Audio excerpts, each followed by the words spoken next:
हालांकि योगेंद्र को रुद्र की असली पहचान का पता नहीं था, लेकिन उसने मार्शल आर्ट्स टूर्नामेंट में रुद्र को पहले देखा था, इसलिए वो स्वाभाविक रूप से रुद्र का चेहरा पहचानता था। जब रुद्र प्राइवेट रूम में आया तो योगेंद्र एकदम हैरान रह गया। योगेंद्र अभी सबको रुद्र के बारे में बता ही रहा था, लेकिन उसने सोचा भी नहीं था कि रुद्र यहीं होगा। रुद्र की मुलाकात योगेंद्र से रिजॉर्ट के गेट पर हुई थी। हालांकि उस समय योगेंद्र का ध्यान अजय और राकेश पर था, इसलिए उसने पीछे खड़े लोगों पर ध्यान नहीं दिया और इसी वजह से उसने रुद्र को नहीं देखा। जैसे ही योगेंद्र ने रुद्र को देखा, वह तुरंत दंग रह गया। उसने रुद्र को खाली निगाहों से देखा, मानो समझ ही नहीं पा रहा हो कि क्या करे। रुद्र योगेंद्र को जानता था, लेकिन मार्शल आर्ट्स टूर्नामेंट में इतनी भीड़ थी कि वो हर किसी को याद नहीं रख सकता था। हाँ, उसे योगेंद्र के पिता अनूप का हल्का सा इंप्रेशन था, लेकिन योगेंद्र की कोई याद नहीं थी। योगेंद्र रुद्र को घूर रहा था। घबराहट ऐसी थी कि उसका दिमाग सुन्न हो गया। वो समझ ही नहीं पा रहा था कि क्या बोले। रुद्र आराम से अपनी सीट पर बैठ गया और बिंदिया की तरफ मुड़कर बोला, तुम लोग क्या बातें कर रहे थे? रुद्र, मिस्टर रेड्डी अभी हमें देवनगर के मिस्टर सिंघानिया के बारे में बता रहे थे। क्या तुम देवनगर के मिस्टर सिंघानिया को जानते हो? बिंदिया ने उत्साहित होकर पूछा। मुझे पक्का नहीं पता, रुद्र ने हल्की मुस्कान के साथ सिर हिलाया। इस पल रुद्र समझ गया कि अगर योगेंद्र उसके बारे में इतने लोगों के सामने बातें कर सकता है और वह उससे पहले मिल चुका है, तो शायद योगेंद्र ने उसे पहचान ही नहीं पाया। और जब तक रुद्र खुद मान नहीं लेता, कोई नहीं जान पाएगा कि वही देवनगर का लेजेंडरी मिस्टर सिंघानिया है। योगेंद्र को अचानक समझ आया। उसने रुद्र और बिंदिया की बातचीत से सब जोड़ा तोड़ लिया। रुद्र ही असली मिस्टर सिंघानिया था, लेकिन उसके दोस्त उसकी पहचान नहीं जानते थे। और जब रुद्र खुद इसे छिपा रहा है, तो मतलब वह इसे उजागर नहीं करना चाहता। योगेंद्र खुद तेज तर्रार था, इसलिए उसने तुरंत अपने भावों को संभाला और रुद्र की ओर मुस्कुराकर देखा। पर उसने ना तो उससे ज्यादा बातें की और न ही उसकी असलियत उजागर की। चूंकि तुम मिस्टर सिंघानिया को नहीं जानते, तो मैं बताती हूं। मिस्टर सिंघानिया देवनगर के सबसे अमीर आदमी नेहाल के बॉस है। बिंदिया ने बात बढ़ाई। हाँ रुद्र, मेरे पापा के बॉस भी मिस्टर सिंघानिया है, और वो सिर्फ अपनी 20s में है, यानी हमारी उम्र के ही। ये आदमी कमाल का है। सुना है वो बहुत हैंडसम भी है। लगता है वो कोई बिजनेस जीनियस है। रवीना ने तुरंत जोड़ दिया। तो क्या हुआ अगर वो ताकतवर है? हमसे उनका क्या लेना देना? कई बार अभी जो लोग चमकते हैं, वही आगे चलकर अकेले पड़ जाते हैं। रुद्र ने थोड़ी असहजता के साथ धीमे स्वर में जवाब दिया। राधिका ने रुद्र की ये बात सुनी तो उसकी आंखों में थोड़ी झुंझलाहट दिखी। उसने भौहें तानकर कहा, रुद्र, अगर पूरी तरह बात नहीं जानते तो बकवास मत करो, मुसीबत मत मोल लो। राधिका जानती थी कि योगेंद्र का मिस्टर सिंघानिया से खास रिश्ता है, और अगर रुद्र उसे बुरा भला बोलेगा तो योगेंद्र गुस्सा होकर उसे बाहर निकलवा सकता है या पिटवा सकता है।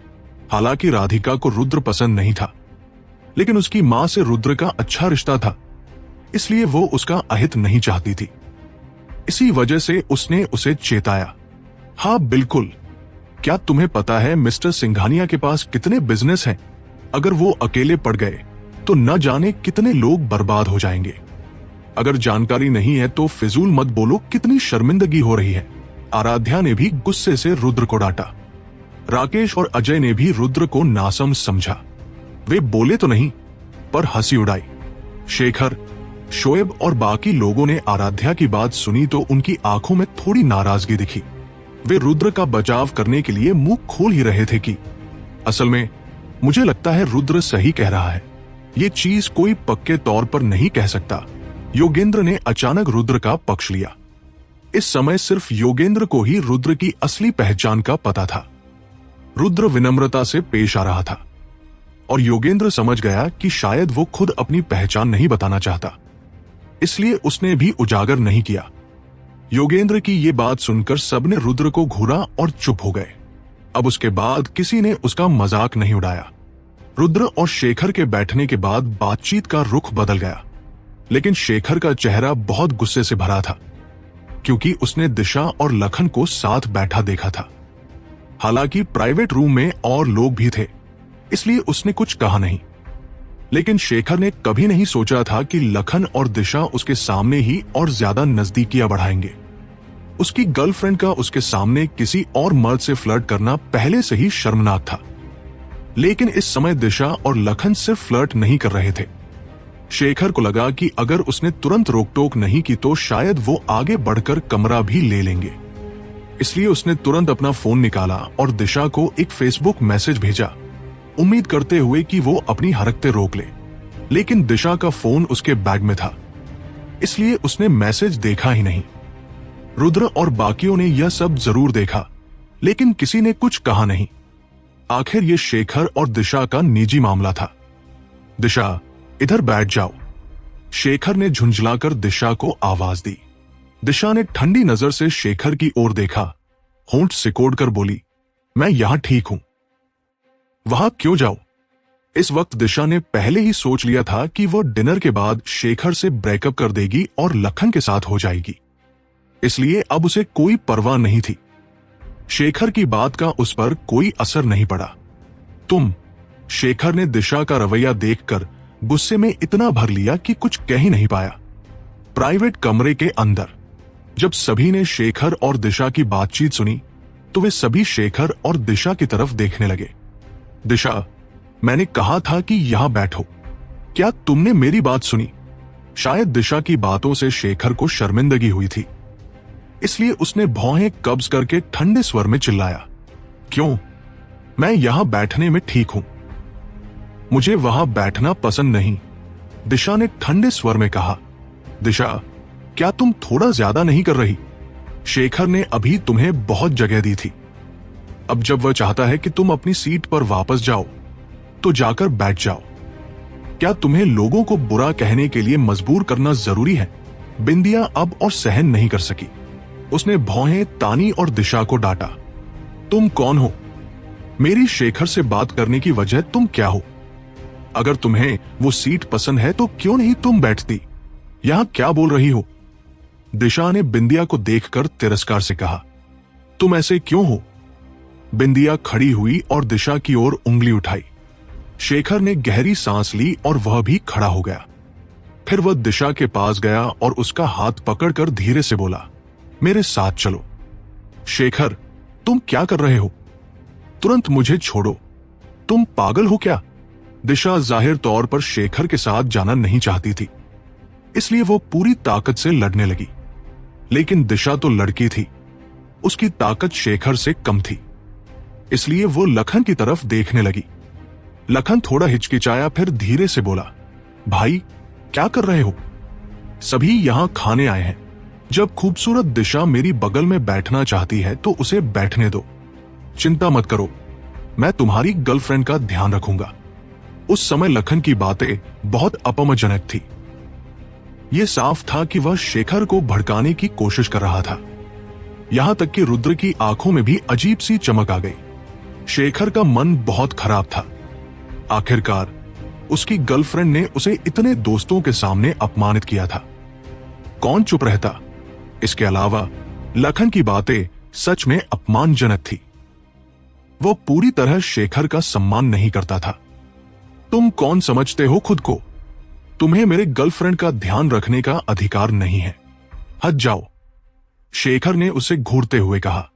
इस वक्त शेखर इतना गुस्से में था कि अपने आप को काबू में रखना मुश्किल था। तुमने क्या कहा? किस हिम्मत से मुझे गाली दे रहे हो? लखन ने कभी शेखर का सम्मान नहीं किया था, इसलिए वो इतनी बेधड़ दिशा को बहकाने की हिम्मत करता था। शेखर के गुस्से की बात सुनकर वो और भी गुस्से में आ गया। ऐसे समझो कि एक अमीर लड़के लखन के लिए सामान्य इंसान शेखर से निपटना बहुत आसान था, इसलिए वो बिल्कुल नहीं रुका। तो क्या हुआ अगर मैंने तुम्हें गाली दी? शेखर ने आंखें फाड़कर चिल्लाया। लखन के अच्छे संबंध वाले अमीर वारिस खड़े हो गए जब उन्हें लगा कोई झगड़ा शुरू होने वाला है। यहां तक कि अजय और राकेश भी खड़े होकर शेखर को बेसबर कपड़े में देखते रहे।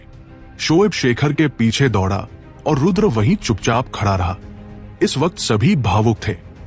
शेखर लखन की अपमानजनक बातों से परेशान था। और लखन शेखर के गालियों से भड़का था। ये लोग कभी भी लड़ाई शुरू कर सकते थे, लेकिन लखन के साथ कई अमीर वारिस थे। साथ ही लखन और योगेंद्र की दोस्ती के कारण अगर ये दोनों लड़ते तो शेखर और शोएब कमजोर हो जाते। तुम लोग क्या कर रहे हो? हम सब दोस्त हैं, बैठो। रवीना ने शेखर और रुद्र के रिश्ते को जानते हुए झगड़ा नहीं चाहा, इसलिए वो जल्दी खड़ी होकर मंथन करने लगी।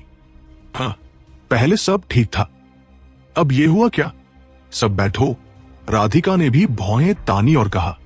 असल में राधिका रुद्र से नाराज थी, क्योंकि ये लोग रुद्र के दोस्त थे। अगर रुद्र न होता तो ये सब नहीं होता। लखन, क्या तुम मेरी तरफ से शांत हो जाओगे और इस झगड़े को रोक दोगे? रवीना जानती थी कि अब शेखर को मनाना बेकार है, इसलिए वो लखन से बोली। लखन ने रवीना की तरफ देखा और फिर शेखर से ठंडे स्वर में कहा, भाई, आज तुम्हें बहुत सौभाग्य मिला है। मिस वर्मा तुम्हारे लिए मिन्नत कर रही है। मैं मिस वर्मा की तरफ से रुकता हूं। मुझसे माफी मांगो और आज का मामला खत्म हो जाएगा। सभी ने लखन की बात सुनी और शेखर की तरफ देखने लगे। थोड़ी देर सोचने के बाद शोएब ने धीरे से शेखर से कहा, शेखर, माफी मांगो। हम ऐसे आदमी को नाराज नहीं कर सकते, इससे परेशानी होगी। शेखर ने भी अपनी भावनाएं काबू में कर ली। वो जानता था कि भले ही आज उसकी गलती नहीं थी, उसने लखन को गालियां दी थी। अगर लखन उसे माफ नहीं करेगा तो मामला बड़ा हो जाएगा। तब रुद्र और शोएब भी फंसेंगे, यहां तक कि बिंदिया और यास्मिन को भी नुकसान हो सकता है। शेखर ने गहरी सांस ली और 2 सेकंड के लिए दांत पीसे। आखिरकार उसने सोचा कि माफी मांगकर इसे निपटाना बेहतर होगा। आखिरकार वो एक अमीर व्यक्ति लखन को भड़काना बर्दाश्त नहीं कर सकता था। शेखर ने गहरी सांस ली और धीरे धीरे सिर उठाकर लखन की तरफ देखने लगा, जैसे माफी मांगा जाए। लेकिन जैसे ही शेखर बोलने वाला था, अचानक एक शख्स उसके सामने खड़ा हो गया और बहुत शांति से बोला, आज वाकई कोई माफी मांगना चाहिए। लेकिन माफी मांगने वाला शेखर नहीं है, बल्कि ये शख्स है। सभी ने उस व्यक्ति की ओर देखा जिसने ये कहा। वो कोई और नहीं बल्कि रुद्र था। क्या कहा? लखन थोड़ा हैरान होकर रुद्र से पूछा। मैंने कहा, तुम मुझसे माफी मांगो। तुम्हें इंसानी भाषा नहीं आती क्या? रुद्र ने ठंडे स्वर में जवाब दिया। लखन ने रुद्र को गौर से देखा। उस चेहरे पर खिलन दड़ाने वाला हाव भाव था। वो न केवल नाराज नहीं था, बल्कि हंसते हुए ठंडे स्वर में बोला, तुम कह रहे हो कि मैं उससे माफी मांगू? कोई दिक्कत है? रुद्र ने धीरे से पूछा। सभी रुद्र को देखकर हैरान रह गए। किसी ने उम्मीद नहीं की थी कि रुद्र इतना बोल सकेगा। इन अमीर वारिसों की नजर में रुद्र और उसके साथ वाले तो आम आदमी थे। लखन के लिए उनके जैसे लोगों से माफी मांगना नामुमकिन था। रुद्र के शब्द सुनकर अजय और राकेश हंसने लगे। आखिरकार दोनों का रुद्र से झगड़ा था। अगर रुद्र आज लखन को गुस्सा दिलाएगा तो वह योगेंद्र के इलाके में होगा। लखन और योगेंद्र के रिश्ते के अनुसार योगेंद्र रुद्र को माफ नहीं करेगा। तब तक वे योगेंद्र के हाथ मिला करके रुद्र को सही से निपटा सकते थे। तुम अपने आप को कौन समझते हो? मैं तुम्हें क्यों? लखन अपना वाक्य पूरा करने से पहले योगेंद्र ने लखन के चेहरे पर थप्पड़ मारा। एक पल के लिए सब चौंक गए, यहां तक कि अजय, राकेश और बाकी सब भी स्तब्ध रह गए। वे बर्दाश्त नहीं कर पा रहे थे। शुरुआत में उन्हें लगा कि योगेंद्र लखन की मदद करेगा रुद्र से निपटने में, लेकिन किसी ने भी नहीं सोचा था कि योगेंद्र सचमुच लखन को मारेगा। लखन ने अपना चेहरा ढक लिया और अविश्वास से योगेंद्र को देखा। वो कांपते हुए बोला, मिस्टर त्रिपाठी, आप। थप। योगेंद्र ने बिना हिचक के फिर थप्पड़ मारा और गुस्से में चिल्लाया, अब क्या? जल्दी से उससे माफी मांगो और यहां से बाहर निकल जाओ। मैं तुम्हें फिर कभी नहीं देखना चाहता, तुम शर्मनाक इंसान। रुद्र योगेंद्र को नहीं जानता था, लेकिन योगेंद्र रुद्र को जानता था। योगेंद्र रुद्र की पहचान और पृष्ठभूमि को जानता था। पहचान और पृष्ठभूमि की बात अलग, रुद्र की काबिलियत ही इतनी सामान्य नहीं थी कि कोई भी संभाल सके। पहले योगेंद्र बिना हिले उस जगह पर बैठा था। वो रुद्र के मूव का इंतजार कर रहा था। अगर रुद्र आज की बातों पर ध्यान नहीं देता तो योगेंद्र भी ध्यान नहीं देता। लेकिन अगर रुद्र दखल देता तो योगेंद्र चुप नहीं बैठता। जब सबने ये देखा तो वे चौंक गए। कोई नहीं सोच पाया था कि योगेंद्र रुद्र, शेखर और बाकी के लिए बोल उठेगा। यहां तक कि शेखर और शोएब भी नहीं समझ पाए कि क्या हो रहा है। फिर भी रुद्र ने प्रतिक्रिया दी। योगेंद्र अनूप का बेटा था, इसलिए योगेंद्र को रुद्र की पहचान पता होनी चाहिए, इसीलिए ऐसा किया। लखन भले ही उलझन में था, लेकिन योगेंद्र के आदेश का उल्लंघन करने की हिम्मत नहीं की। वो नर्वस होकर शेखर से बोला, भाई, मैंने अभी तुम्हें निराश किया। मैं जानता हूं मेरी गलती थी। अपनी गरिमा गिराओ मत। शेखर ने लखन को देखकर बेहद हैरानी जताई। दिशा ने योगेंद्र को देखकर बड़ी नजरें फैलाई। भाई, मैंने जो अभी देखा वो सच है। लखन ने हद पार कर दी थी। अपनी गरिमा गिराओ मत, योगेंद्र ने शेखर से कहा। सबको समझ नहीं आया कि योगेंद्र शेखर के प्रति इतना नम्र क्यों था। क्या ये रवीना की वजह से था? रुद्र और रवीना का रिश्ता सामान्य नहीं था, और शेखर और रुद्र का रिश्ता भी नहीं था। अगर ये रवीना की वजह से था तो ये सही माना जा सकता था, लेकिन जो वे समझ नहीं पा रहे थे वो ये था कि योगेंद्र इतना उत्तेजित क्यों था। साथ ही लखन की पहचान और पृष्ठभूमि भी आसान नहीं थी। योगेंद्र ने इतने लोगों के सामने लखन को इसलिए पीटा। क्या वह सही था? ये सवाल सबके मन में थे। सबको शक और उलझन थी। रवीना की पृष्ठभूमि वाकई जटिल थी, लेकिन रुद्र और शेखर तो बस सामान्य लोग थे। उन्हें योगेंद्र इतना डराना नहीं चाहिए था। मिस्टर त्रिपाठी, आप बहुत दयालु हैं। सच में। शेखर तुरंत खुश हुआ और हकलाने लगा। क्या कहे ये नहीं जानता था? और मत कहो भाई, योगेंद्र ने शेखर को हाथ से इशारा किया। फिर लखन को देखते हुए चिल्लाया, तुम यहां क्या कर रहे हो? जल्दी से बाहर निकलो। लखन चौंका पर कुछ नहीं कहा। उसने जल्दी से मुड़कर प्राइवेट रूम से बाहर निकल गया। दिशा वहीं जम गई। ये नहीं जानती थी क्या करे। ठीक है सब लोग, बस यहां खड़े मत रहो। ये लखन की गलती थी। अब जब वह जा चुका है तो खाते रहो, योगेंद्र हंसते हुए सबको कहा। हिचकिचाने के बाद सबने अपनी समझ वापस पाई और अपनी जगह पर बैठ गए। दिशा बेहाल होकर शेखर के पास वापस चली गई, लेकिन शेखर का दिशा के प्रति रवैया भी बदल गया था। वो उसे तक भी नहीं देख रहा था। आज का वाकया शेखर को दिशा का असली रंग दिखा गया था। किसी के लिए सिर्फ अच्छा होना काफी नहीं था। शेखर ने महसूस किया कि वह लखन का शुक्रगुजार रहा। अगर लखन नहीं होता तो वह शायद कभी इस सच्चाई को नहीं देख पाता। जब योगेंद्र ने देखा कि रुद्र कुछ नहीं कह रहा तो वो धीरे धीरे वापस बैठ गया। लेकिन किसी ने भी ध्यान नहीं दिया कि योगेंद्र का पीठ पहले से ही भींगी हुई थी। आखिरकार रुद्र जैसे बड़े शख्स से सामना करते हुए वो डर रहा था कि कहीं गलती न हो जाए और रुद्र को नाराज कर दे, जिससे उसकी फैमिली शाहिद के भटनागर फैमिली जैसी हालत में आ जाए। यह भी खबर थी कि सागर के पैर शाहिद ने तोड़े थे। योगेंद्र ने यह सुना था और वह सागर जैसी हालत में नहीं पड़ना चाहता था। जब सब अपनी जगह बैठ गए, माहौल अजीब हो गया। सबकी बातचीत पहले जैसी स्वाभाविक नहीं रही, लेकिन सबसे ज्यादा बदला हुआ योगेंद्र था। उसने अपना घमंड छोड़कर शोएब, शेखर और बाकी को टोस्ट दिया। इससे वे सब थोड़े हैरान थे। आखिरकार योगेंद्र पहले उनसे जुटता तक नहीं था। अब उसका रवैया इतना बदल गया था। सिर्फ टोस्ट देने की पहल ही नहीं की, बल्कि बड़ी इज्जत से बोला। बेशक जब योगेंद्र इन लोगों को टोस्ट दे रहा था तो रुद्र को भी टोस्ट दिया।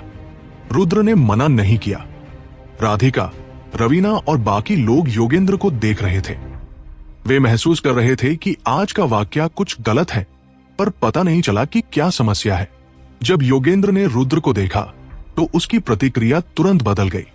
राधिका को अचानक याद आया कि योगेंद्र के सारे बदलाव तब शुरू हुए जब रुद्र प्राइवेट रूम में आया था। रुद्र के आने से पहले योगेंद्र ने शोएब और बाकी को तक नहीं देखा था। क्या रुद्र और योगेंद्र का कोई संबंध है? राधिका ने उलझन भरे चेहरे से रुद्र को देखा। राकेश, अजय और बाकी लोगों ने भी शायद ये महसूस किया था। वे देख सकते थे कि योगेंद्र रुद्र को बहुत अजीब नजरों से देख रहा था। योगेंद्र इस खाने के वक्त ऐसा था जैसे वो पातली बर्फ पर चल रहा हो। आखिर ये पहली बार था जब वो रुद्र जैसे बड़े शख्स के साथ खाना खा रहा था। योगेंद्र और भी ज्यादा नर्वस था क्योंकि वह अभी रुद्र की पहचान खोल नहीं सकता था। इसलिए योगेंद्र बहुत सावधानी से खा रहा था। डर रहा था कि कहीं वो कुछ गलत न कह दे। शायद बहुत ज्यादा मनोवैज्ञानिक दबाव की वजह से पूरे खाने के दौरान योगेंद्र का व्यवहार बहुत अनैसर्गिक था। लेकिन वहां मौजूद कई लोग मूर्ख नहीं थे। वे योगेंद्र के बर्ताव में बदलाव महसूस कर सकते थे, पर समझ नहीं पाए कि ऐसा क्यों हो रहा था। आधा घंटा पलक झपकते ही बीत गया और आखिरकार डिनर खत्म होने वाला था। योगेंद्र ने राहत की सांस ली जब उसने देखा कि लगभग सभी लोग खाना खत्म कर चुके हैं। असल में योगेंद्र सोच रहा था कि आज बस कुछ अमीर वारिसों की मेजबानी करेगा, पर वो रुद्र जैसे बड़े शख्स से मिलने की उम्मीद नहीं कर रहा था। लेकिन ये योगेंद्र के लिए एक दुर्लभ मौका था। अंत में रुद्र को व्यक्तिगत रूप से प्राप्त करना कई लोगों का सपना होता है। खाना खत्म होने के बाद सभी ने निजी कमरे को क्रमबद्ध रूप से छोड़ा और होटल की ओर बढ़े। शायद दिशा के मामले की वजह से शेखर का मूड बहुत खराब था, इसलिए होटल लौटने के बाद उसने एक और कमरे की बुकिंग की और दिशा के कमरे से अलग जगह पर चला गया। सभी जानते थे कि शेखर ऐसी बात को स्वीकार नहीं कर पाएगा। हालांकि योगेंद्र ने शेखर की नाराजगी को कम करने में मदद की, पर शेखर अभी भी बहुत गुस्से में था। रुद्र, शोएब और बाकी लोग कुछ नहीं बोले। आखिरकार ये शेखर की अपनी समस्या थी, इसलिए वे अपने अपने कमरों में चले गए। लगता है ये शेखर के लिए बहुत बड़ा झटका है। अपने कमरे में लौटते हुए शोएब ने रुद्र की ओर देखा और धीरे से आह भरी। चाहे कोई भी हो, वे ऐसी बात को स्वीकार नहीं कर पाएंगे। रुद्र बेधड़क बिस्तर पर बैठा और जवाब दिया, सच में जो कुछ भी शेखर के साथ हुआ वो बहुत हद तक रुद्र के अनुभव जैसा था। क्या साक्षी ने पहले रुद्र के साथ वैसा ही व्यवहार नहीं किया था? लेकिन शेखर की किस्मत रुद्र से बेहतर थी। चाहे जो भी हो, रुद्र उसके पीछे खड़ा था और उसका साथ दे रहा था। उस समय रुद्र के पास कोई नहीं था। वो सिर्फ साक्षी को उसे छोड़ते हुए देख सकता था। वो असहाय था। ये दिशा एक अलग ही बात है। अगर उसे शेखर पसंद नहीं था तो वह उससे अलग हो सकती थी। फिर भी वह शेखर के सामने जाकर दूसरे आदमी को लुभा रही है। ऐसा क्यों? शोएब ने निराश होकर पूछा। दूसरों की समस्याओं पर बात मत करते। अच्छा नहीं होगा अगर शेखर सुन जाए। रुद्र ने शोएब को ठंडे अंदाज में समझाया। सच है, शेखर अपनी छवि को बहुत महत्व देता है। चलो मान लेते हैं कि ऐसा कभी हुआ ही नहीं। भविष्य में इसे फिर कभी चर्चा में ना लाए। शोएब ने धीरे से सिर हिलाया और फिर रुद्र की ओर मुस्कुराया। रुद्र, मुझे उम्मीद नहीं थी कि तुम्हारी दोस्त बड़ी खूबसूरत रवीना का ये नाम भी ऐसा होगा। अगर आज रवीना नहीं होती तो योगेंद्र आखिर शेखर के लिए क्यों बोलता? रुद्र शोएब की बात सुनकर हैरान था। वह जानता था कि शोएब का योगेंद्र के प्रति व्यवहार बदलना इसका मतलब था कि उसे योगेंद्र पर कोई शक नहीं। उसे लग रहा था कि ये सब रवीना की वजह से था। योगेंद्र रवीना की तरफ से ये सब कर रहा था। लेकिन रुद्र को लगता था कि ये अच्छी बात है। इस कारण उसे कुछ समझाने की जरूरत नहीं थी। मुझे उम्मीद नहीं थी कि योगेंद्र रवीना के लिए इतना करेगा। रुद्र मुस्कुराते हुए बोला, रवीना तुम्हारी तरफ दिलचस्पी रखती लगती है। अगर तुम्हारी कोई गर्लफ्रेंड नहीं है तो रवीना को जरूर कंसिडर करो। उसकी फैमिली बैकग्राउंड, लुक्स या कैरेक्टर में कोई कमी नहीं है। आम लोगों को ऐसी गर्लफ्रेंड मिलना कोई आसान बात नहीं। इसका मतलब है कि जीवन में तुम्हारे भी कुछ अच्छे काम हुए हैं, शोएब ने अर्नेस्टली कहा। यह सुनकर रुद्र थोड़ा निराश नजर आया। उसने सामान्य आवाज में कहा, भाई तुम्हें कितनी बार बताया है, मेरी पहले से ही गर्लफ्रेंड है। मुझे पता है तुम्हारी गर्लफ्रेंड है, लेकिन मिस वर्मा पर भी जरूर विचार करो, शोएब ने मुस्कुराते हुए कहा। रुद्र ने शोएब की बात सुनकर हताश मुस्कुराहट दी। उसे कुछ जवाब देना नहीं आया। ठीक है, मैं आज के लिए बस इतना ही। पहले मैं नहा लेता हूं। शोएब ने रुद्र को हाथ हिलाकर अलविदा कहा और बाथरूम की ओर बढ़ गया। रुद्र ने शोएब को देखा और हल्की आह भरी। वो रवीना के जज्बातों को अच्छी तरह समझता था।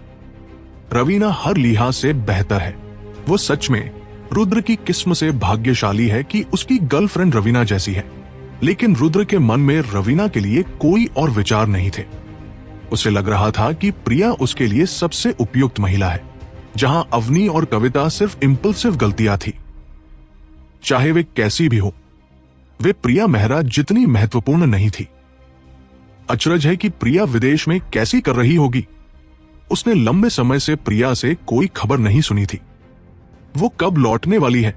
रुद्र धीरे से आह भरा। जैसे ही रुद्र ये सोच रहा था, किसी ने दरवाजा खटखटाया। रुद्र हैरान हुआ। उसे लगा कि शेखर खराब मूड में आकर उसे ढूंढ रहा होगा, तो वह दरवाजे तक गया और खोल दिया। पर जब रुद्र ने दरवाजा खोला तो देखा कि बाहर होटल का स्टाफ खड़ा था। नमस्ते सर, मैं मिस्टर रुद्र की तलाश में हूं, वेटर ने बड़ी विनम्रता से कहा। हां, मैं हूं। क्या हुआ? रुद्र ने बेरुखी से जवाब दिया। मिस्टर सिंघानिया, नीचे कोई आपका इंतजार कर रहा है। वो खुद ऊपर आना ठीक नहीं समझता, इसलिए उसने मुझे भेजा है कि आपको सूचित करूं, वेटर ने नर्म आवाज में कहा। यह सुनकर रुद्र ने तुरंत स्थिति समझ ली। इस होटल में उसकी असली पहचान जानने वाला एकमात्र व्यक्ति योगेंद्र था। योगेंद्र डर रहा था कि अगर वो ऊपर आएगा तो उसकी पहचान खुल जाएगी, इसलिए उसने वेटर को भेजा ये सूचना देने को। ठीक है, समझ गया, रुद्र ने हल्के से सिर हिलाया। वेटर रुद्र को मुस्कुराकर छोड़कर चला गया। रुद्र थोड़ी देर हिचकिचाया, फिर बाथरूम में मौजूद शोएब को सूचित किया और कमरा छोड़ दिया। कमरे से बाहर निकलने के बाद रुद्र सीधे होटल के गेट की ओर नीचे आ गया। उस समय सचमुच होटल के दरवाजे पर कोई खड़ा था, और वो इंसान और कोई नहीं बल्कि योगेंद्र था। मुझे उम्मीद नहीं थी कि योगेंद्र इतना सोच समझकर काम करेगा। रुद्र मन ही मन हैरान रह गया। चाहे होटल का प्राइवेट रूम हो या फिर अभी अभी उसका वेटर भेजकर रुद्र को बुलवाना, इन सब बातों से साफ था कि योगेंद्र एक होशियार इंसान है। थोड़ा झिझकने के बाद रुद्र सीधे योगेंद्र की तरफ बढ़ गया। कदमों की आहट सुन योगेंद्र पलटा और रुद्र को देखते ही जल्दी से उसकी तरफ बढ़ते हुए थोड़ा घबराई आवाज में बोला, मिस्टर रुद्र, आपने हमारे रिजॉर्ट आने से पहले मेरे पिताजी को खबर क्यों नहीं दी? अगर आप बता देते तो ये गलतफहमी होती ही नहीं। रुद्र समझ गया कि फिलहाल योगेंद्र के चेहरे पर डर साफ झलक रहा था। क्या हम एक दूसरे को जानते हैं? मुझे तो याद नहीं कि पहले कभी तुमसे मिला हूं, रुद्र ने लापरवाही से जवाब दिया। मिस्टर रुद्र, मैं अपने पिताजी के साथ 4 प्रोविंसेस मार्शल आर्ट्स कंपटीशन में गया था। मैं हमेशा उनके पीछे ही खड़ा रहता था। आपने शायद ध्यान नहीं दिया, लेकिन मैंने आपको देखा था, योगेंद्र ने फटाफट समझाया। अच्छा, ऐसा है। रुद्र ने हल्की सी गर्दन हिलाई और योगेंद्र से पूछा, तो तुम मुझसे कुछ कहना चाहते थे? दरअसल मैं आपसे माफी मांगना चाहता था। मैं आपकी पहचान उजागर होने से डर रहा था, इसलिए पहले पास आने की हिम्मत नहीं कर पाया, योगेंद्र ने धीमी आवाज में कहा और फिर बोला, मिस्टर रुद्र, पहले मैंने आपका सम्मान नहीं किया, इसके लिए मैं माफी चाहता हूं। उम्मीद है आप मुझे माफ कर देंगे, रुद्र ने नरमी से कहा। तुम्हें पहले मेरी पहचान पता नहीं थी और मैं भी चाहता नहीं था कि लोग पहचाने, इसलिए मैं तुम्हें दोष नहीं दूंगा। फिर वह योगेंद्र की तरफ देखता हुआ बिना भाव के बोला, वैसे जब तुमने प्राइवेट रूम में मुझे पहचान लिया था तो तुमने मेरी पहचान सबको बताई क्यों नहीं? योगेंद्र ने घबराकर माथे का पसीना पोंछा। रुद्र ने सहज लहजे में कहा, सीधी बात करो, घबराने की जरूरत नहीं। योगेंद्र धीरे धीरे बोला, मिस्टर रुद्र, सच बताओ तो पहले आपको देखकर मैं इतना नर्वस हो गया कि कुछ बोल ही नहीं पाया। बाद में मैंने आपकी और आपके दोस्तों की बातें सुनी। मुझे समझ आया कि आपके दोस्तों को आपकी असली पहचान का पता नहीं है और आपने मेरे पिताजी को खबर भी नहीं दी थी। इसका मतलब था कि आप खुद नहीं चाहते थे कि लोग जाने, इसलिए मैंने चुप्पी साध ली। लेकिन मैं पक्का नहीं जानता था कि मेरा ये करना सही है या गलत।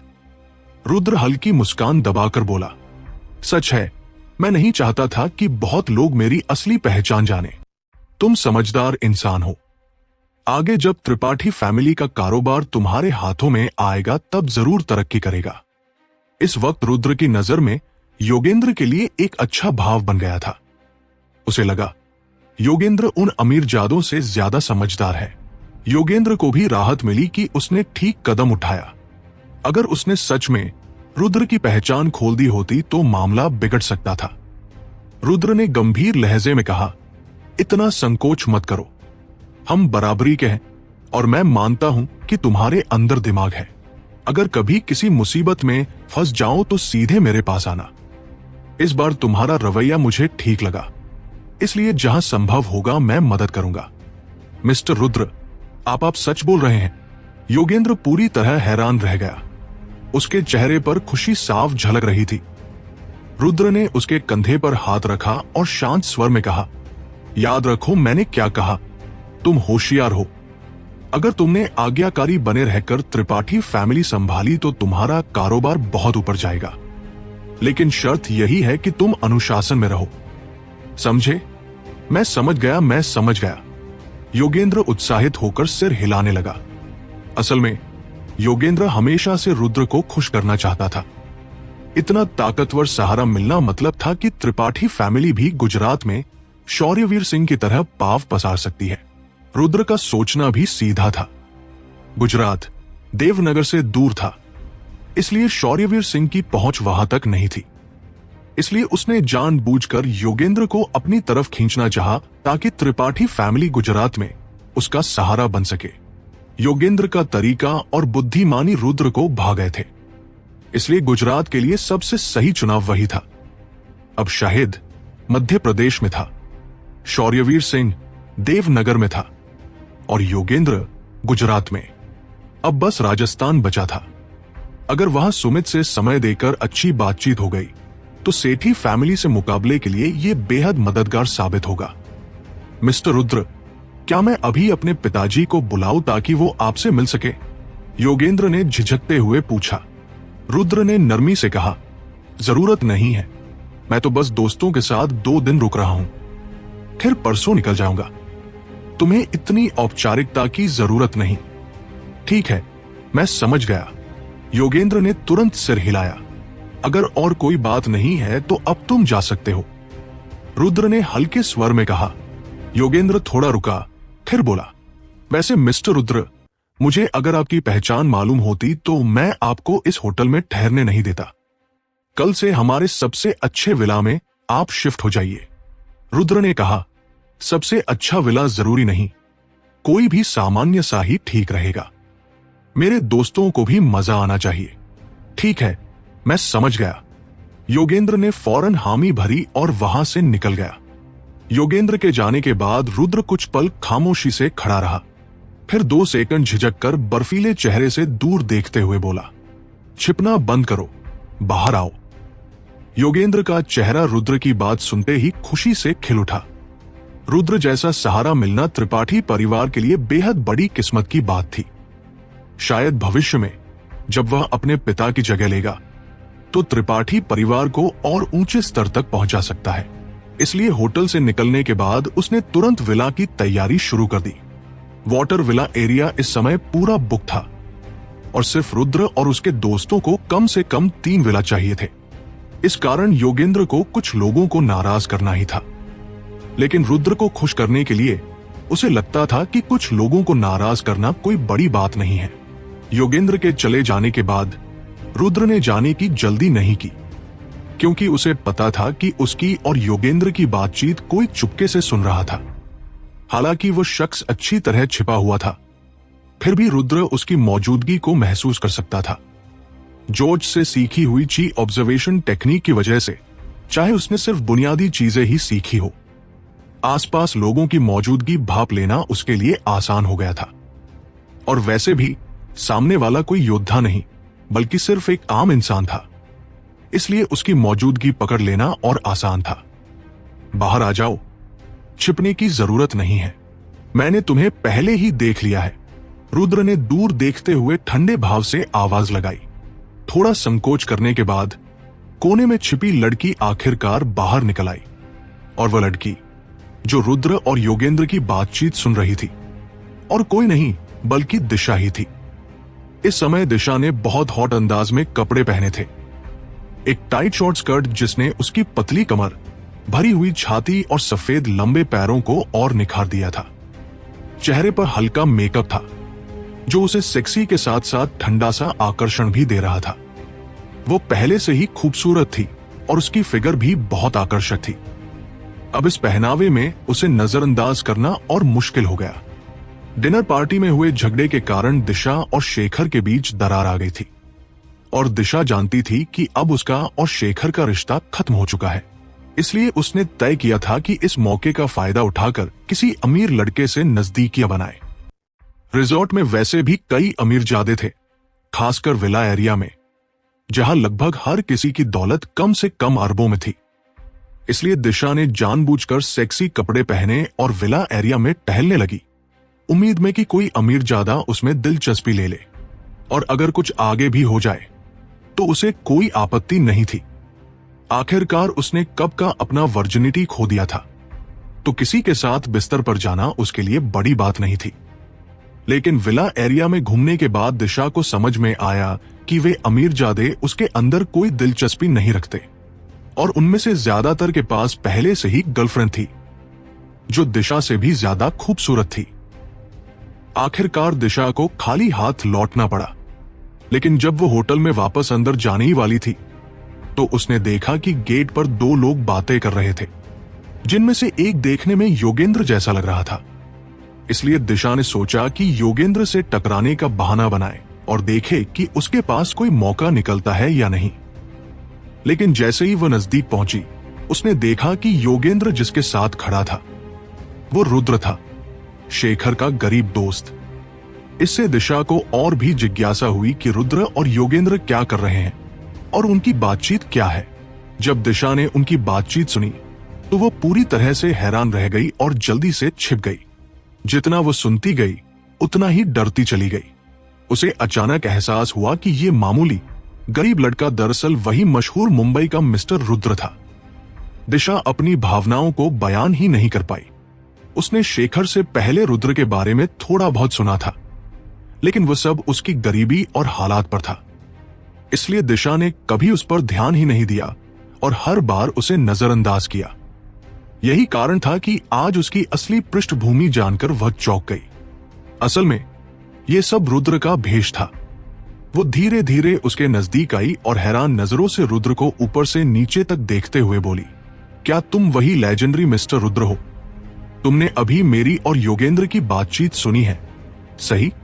रुद्र ने ठंडे भाव से कहा। मैंने जानबूझकर नहीं सुना। दिशा के सफेद लंबे पैर हल्के से कांप रहे थे और वो हकलाने लगी। रुद्र चुपचाप उसकी ओर देखता रहा। दिशा ने उसकी आंखों में झांका, मिश्रित भावनाओं में डूबी हुई। चाहे जितना भी देखे, उसे समझ नहीं आया कि रुद्र सचमुच वही लेजेंडरी मिस्टर रुद्र है। इस समय रुद्र बहुत सिंपल कपड़ों में था। हालांकि वह देखने में अच्छा था, लेकिन उसका पहनावा इतना लोकी था कि उसमें और आम लोगों में कोई फर्क नहीं लग रहा था। इसके उलट अजय और राकेश जैसे अमीरजादे तो अपनी शान शौकत और क्लासी स्टाइल से साफ अलग दिखते थे, लेकिन यह सामने खड़ा आम सा रुद्र वही इंसान निकला जिसकी ओर वे सब भी ऊपर देखते थे। दिशा के लिए यह बात समझना मुश्किल था। जो जानकारी उसने सुनी थी उसके मुताबिक पूरे 4 प्रोविंसेस में कुछ ही लोग रुद्र के बराबर थे। योगेंद्र उसके सामने बेहद विनम्र होकर खड़ा था और अब वही लेजेंडरी शख्सियत दिशा की जिंदगी में इस तरह सामने आ गई थी। ऐसी सच्चाई को आम इंसान के लिए मान पाना बहुत मुश्किल था। मैंने कभी सोचा भी नहीं था कि तुम मिस्टर रुद्र हो, दिशा ने हकलाते हुए कहा। रुद्र ने शांत नजरों से दिशा को देखा और धीमी आवाज में कहा, तुम सोचती हो कि शेखर जैसा इंसान मेरे जैसे किसी को नहीं जान सकता, सही? उसकी ये बात सुनकर दिशा ने फौरन उसे देखा। उसकी आंखों में हल्की बेचैनी झलक रही थी। शेखर मेरा दोस्त है, चाहे तुम कुछ भी सोचो, तुम उसे नुकसान नहीं पहुंचा सकती, नहीं तो जिंदगी भर पछताओगी। समझी मेरी बात? रुद्र ने दोबारा कहा। हाँ, मैं समझ गई, दिशा ने तुरंत सिर हिलाकर हामी भरी। रुद्र ने ये सब बातें दिशा को बस ये याद दिलाने के लिए कही कि वो हद से ज्यादा ना बढ़े। चाहे दिशा शेखर के साथ रहना जारी रखना चाहती हो या नहीं, उसका उनसे कोई लेना देना नहीं था। आखिरकार यह मामला शेखर और दिशा के बीच था और रुद्र इसमें ज्यादा दखल देना नहीं चाहता था। लेकिन दिशा बहुत समझदार महिला थी और उसे अब समझना चाहिए था कि उसे क्या फैसला लेना है। रुद्र जानता था कि शेखर अभी भी दिशा के लिए महसूस करता है और अगर दिशा भविष्य में थोड़ी ईमानदारी दिखाए तो शेखर उसे जरूर स्वीकार करेगा। शायद ये ज्यादातर पुरुषों की आम समस्या थी। जब वे किसी महिला को दिल से पसंद करते थे तो अगर वह महिला अपना रवैया बदलती थी तो वे अक्सर उसे माफ कर देते थे। रुद्र ने खुद भी ऐसा अनुभव किया था, इसलिए आज उसने दिशा से ज्यादा कठोरता से बात नहीं की। मैं नहीं चाहता कि कोई और आज की घटना के बारे में जाने। होटल लॉबी की ओर 2 कदम बढ़ाने के बाद रुद्र अचानक रुक गया और दिशा के स्थान की तरफ मुड़ा। चिंता मत करो, मैं बिल्कुल नहीं। पर वह अपना वाक्य पूरा कर पाती इससे पहले ही उसने देखा कि वो होटल लॉबी की ओर चल दिया। वह बेतरतीब खड़ी रही, उसकी आंखों में ठहराव और दृढ़ता चमकी। उसने सोचा कि क्योंकि शेखर और रुद्र सबसे अच्छे दोस्त थे, शेखर का भविष्य अनंत था और वह लखन जैसे किसी से तुलना नहीं किया जा सकता। इसके अलावा शेखर अब भी उससे प्यार करता था। इन सब बातों के चलते उसने अपने दिल में एक अनसुनी ठान ली कि चाहे कुछ भी हो, वो शेखर से शादी करेगी। सिर्फ शेखर से शादी करके ही वह एक फीनिक्स की तरह उठ सकती थी। दूसरी तरफ जब रुद्र होटल लौटे तो पाया कि शोएब स्नान करके बिस्तर पर आराम कर रहा था। रुद्र को प्रवेश करते देख उसने सोकर सीधे बैठते हुए पूछा, रुद्र, तुम कहाँ गए थे? बस एक दोस्त से मिलने गया था। रुद्र ने सामान्य अंदाज में जवाब दिया। खूबसूरत लड़की रवीना से? शोएब ने उत्सुकता पूर्वक पूछा। रुद्र ने उसकी बात पर हल्की मुस्कुराहट दी और ज्यादा कुछ नहीं कहा। आखिरकार शोएब को अधिक बताना झंझट था, इसलिए वह उन्हें जो मन चाहे कल्पना करने दिया। अगली सुबह 8 बजे रुद्र और अन्य लोगों को कमरे बदलने का संदेश मिला। रुद्र, शोएब, शेखर और कुछ अन्य लोग विला इलाके में चले गए। वे जो कमरे में थे वे राकेश और अजय के विला के स्तर पर थे। दिशा ने पिछली रात शेखर से माफी मांगी थी, लेकिन लग रहा था कि उसने अभी भी नाराजगी खत्म नहीं की थी। साथ ही दिशा के कुछ कामों ने उसे रुद्र और शोएब के सामने शर्मिंदा किया, इसलिए उसने सीधे दिशा को भगा दिया। दिशा को भी पता था कि वह क्या सोच रहा है, इसलिए उसने भिड़ना बंद कर दिया और रिजॉर्ट छोड़कर स्कूल लौटने का इंतजार करने का फैसला किया। तब तक उसकी नाराजगी शांत हो जाएगी और उसके लिए सामंजस्य स्थापित करना आसान होगा। रुद्र, मुझे उम्मीद नहीं थी कि तुम्हारे दोस्त इतने जुड़े होंगे। उन्होंने विला दिला दिया। यहां का माहौल बहुत अच्छा है। विला में आने के बाद बिंदिया अच्छा महसूस कर रही थी। उसने फोन से सेल्फी ली और रुद्र की ओर मुस्कुराई। यह सब रवीना की वजह से है, नहीं तो हम इतने अच्छे कमरे में कैसे रहते? शोएब ने बिंदिया से कहा। हाँ, रवीना वाकई प्रभावशाली है। वो न केवल खूबसूरत है बल्कि बहुत दयालु भी है। रुद्र, तुम्हें मेहनत करनी होगी और इस अमीर और खूबसूरत महिला का दिल जीतना होगा, फिर हम सब आपकी खुशी का लुत्फ उठा सकेंगे, बिंदिया ने गंभीरता से कहा। शोएब, बिंदिया और अन्य की बात सुनकर रुद्र की आंखों में एक हल्की निराशा चमकी। वह समझा नहीं पा रहा था कि इन लोगों को क्या समझाए, इसलिए चुप रहने का फैसला किया। शेखर ने विला के अंदरूनी हिस्से को देखते हुए कहा, शायद यही आम लोगों और अमीरों की दूसरी पीढ़ी के बीच फर्क है।